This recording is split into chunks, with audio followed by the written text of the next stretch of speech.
자, 오늘은 PZ1650 소니의 번들 렌즈를 가지고 왔어요. GV-E10 마크2가 새로 나오면서 리뉴얼 되기는 했는데 AF가 빨라진 것 말고는 크게 성능적인 부분에서 달라진 점은 없다고 하니까 이 렌즈와 크게 다르지 않다고 생각하시면 되겠습니다. 이 렌즈를 제가 최근에 좀 열심히 사용해 봤는데요. 사용하면 사용할수록 참 재미있는 렌즈다 이런 생각이 들었어요. 사실 어떤 회사든지 번들 렌즈의 평가가 그렇게 훌륭한 회사는 많지가 않아요. 해봐야 후지필름 정도? 그도 그럴 것이 재미가 없거든요. 조리개 값이 높아서 아웃포커싱도 어렵고 화질이 썩 좋은 편도 아니기 때문에 소니의 번들 렌즈 역시 찬밥 신세라고 볼 수가 있겠습니다. 하지만 휴대성과 가성비만큼은 정말로 타의 추종을 불허한다고 생각을 하는데요. 제가 요즘 출사를 다닐 때 지금 촬영하고 있는 알파 6700에 번들 렌즈 하나 이렇게 달랑 물려서 가지고 다니는데 다른 렌즈를 못 쓰겠더라고요.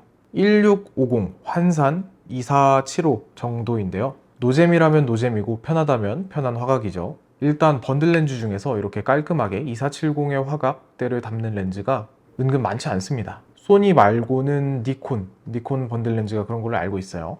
일단 화각에 있어서는 부족함이 없다는 이야기인데요.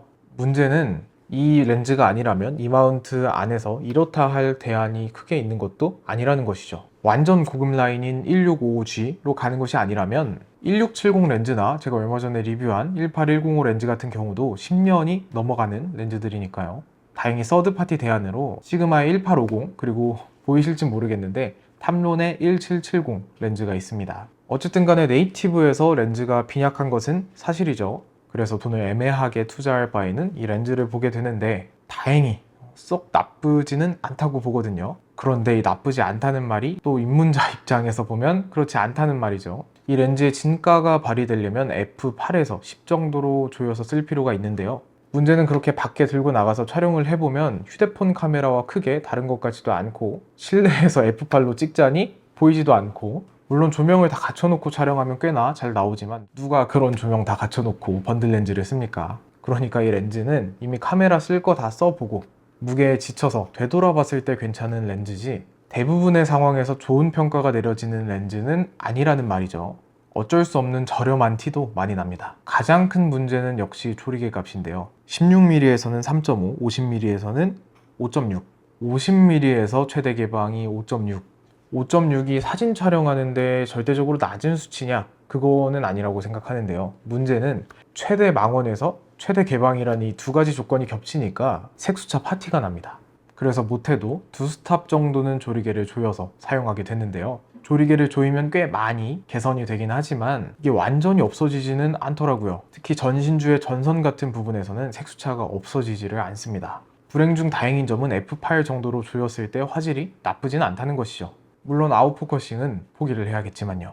결국 이 렌즈는 가벼우니까 여행용 렌즈로 사용을 하거나 주간의 야외에서 정물을 촬영하기에 괜찮은 렌즈입니다. 저 같은 경우는 보통 어떻게 사용을 하냐면 일단 조리개는 f8로 조여서 사용을 합니다. 이거는 화질보다는 색수차를 없애기 위해서 조이는 것이고요. 그리고 크리에이티브 룩스, 소프트 스킨, JPG 화질은 라이트, 대놓고 JPG 머신으로 쓰겠다는 이야기죠. JPG 화질을 라이트로 두면 사진 한 장에 300에서 500KB 정도의 용량을 차지를 하는데요. 이렇게 100장을 찍어도 로우 파일 한 장 정도의 사이즈가 나옵니다. 휴대폰으로 사진을 찍었을 때 용량보다 훨씬 적게 나오는 거죠. 그러면서도 어느 정도의 디테일을 보존하고 있고 원근 표현도 되니까 재미가 있는 거죠. 지금 이 동영상의 예시 사진들도 전부 다 이 세팅으로 촬영한 것입니다. 로우로 찍어도 물론 볼만해요. 보정 연습용으로도 좋고요. 그런데 저는 이 렌즈가 딱 가볍게 사용하기에 알맞은 용도인 것 같아서 그냥 그렇게 쓰는 겁니다. 만약에 아웃포커싱을 하고 싶다, 이 렌즈로는 그냥 포기하시고 35mm나 50mm 달렌즈 있죠. 저렴한 1.8 달렌즈를 하나 사는 것이 좋아 보입니다. 자, 그리고 보시면 아시겠지만 내구성은 확실히 약합니다. 재질 자체가 저렴한 느낌이 많이 들고요. 제가 엄청 험하게 굴리는 것도 아닌데 보시면 스크래치가 많이 생겼어요.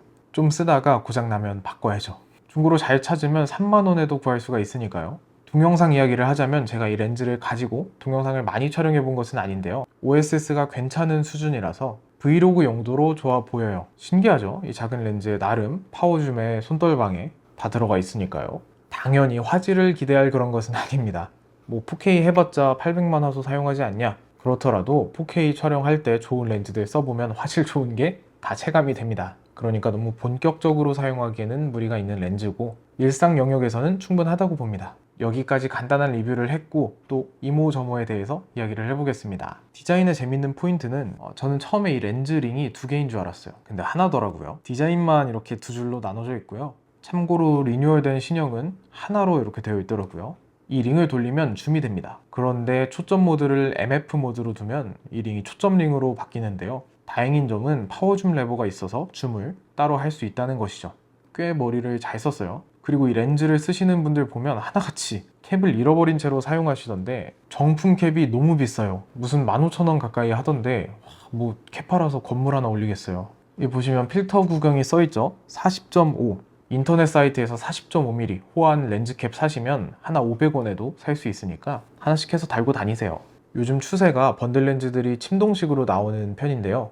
이건 렌즈 수납이 자동으로 됩니다. 밀어 넣지 않아도 카메라 전원이 꺼지면 알아서 들어갑니다. 이게 꽤나 편해요. 예전에 알파 6400인가 사용할 때 전원을 오프하더라도 경통이 튀어나와 있는 채로 종료가 된 경우가 종종 있었는데요. 알파 6700에서는 해결된 건지 아니면 펌웨어가 뭐 새로 나온 건지는 모르겠는데요. 요즘엔 그런 경우가 없더라고요. 리뉴얼된 1650 PZ, 제가 처음에 그 소식을 듣고 이거 조금만 화질이 개선이 되더라도 바로 구매를 해야겠다 라고 생각을 했었는데요. 안타깝게도 외관만 변경이 되고 화질이나 색수차나 광학적인 부분은 개선이 되질 않았다고 하니까 구매 이유가 하나도 없죠. 심지어 경통 마운트 부분 오히려 더 저렴한 재질로 바뀌었다고 하더라고요. 색수차나 좀 잡아주지. 그래도 뭐 싼 맛에 사용하는 렌즈이니까 좋은 렌즈입니다. 어디 구석에서 굴러다니는 이 렌즈 발견하시면 한번 마운트해서 가지고 나가보세요. 너무 편해서 깜짝 놀라실걸요. 자, 이번 리뷰는 사실 모두가 이미 알고 있는 내용이죠. 특별하게 다른 것도 없고요. 하지만 그냥 넘어가기에는 제가 요즘 너무 잘 쓰고 있는 렌즈라서 한번 이야기를 해봤습니다. 그래서 이번 영상은 딱 여기까지만 하고 마무리하도록 하겠습니다. 듣느라 고생하셨습니다. 감사합니다.